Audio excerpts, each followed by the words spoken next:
Aloha everyone, Scott Sylvan Bell coming to you live from the North Shore of Oahu. It is December 3rd, 2014. Thought we would do some sales training.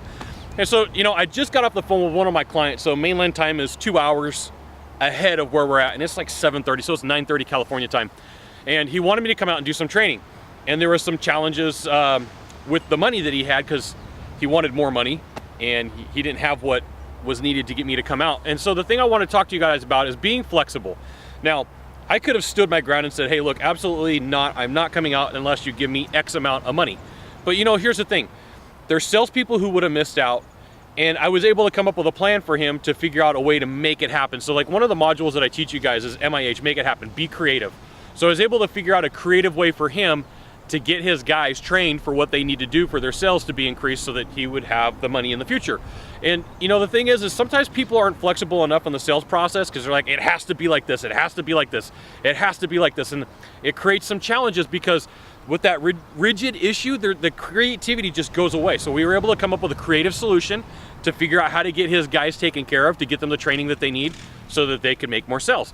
Now, one of the things that happens, especially in a sales struggle, is the more that somebody has a sales struggle, the more issues that they have with being rigid. They're more afraid to take a chance on doing something a little bit different or saying, okay, well, it's not gonna work out this way, but we can do it this way. It's like all of a sudden the mind shuts down and it becomes, I don't know, toxic isn't the word that I'm looking for. It's just not coming to me right now. So just whatever the word is that you think of, fill in the blank.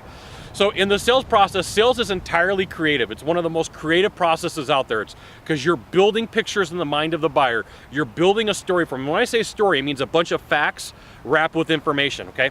So as you go through this process, understand that as you do your stuff and as you're selling your product, your goods, your service, sometimes it takes that idea to be creative and figure out a way to make it happen. So that's your job today, make it happen. Figure out a way for you to go out and make a sell happen. When somebody gives you some sort of an objection or a concern, remember that turns you into negotiation process. It's time to go, hey, it's time for me to be creative. Let me figure out what's going on. What can I do to make this happen? All right? Now, if you could do a small favor for me in the box down below, leave a comment, question, or story, that'd be fantastic. To the right or to the left, there's a subscribe button. It's like right here, or like right here, subscribe. And then, you can always send it out to all your friends via StumbleUpon, Facebook, Twitter, Google+. Scott Sylvan Bell. Only Scott Bell will Sylvan. We'll see you soon. Thanks for watching. Aloha.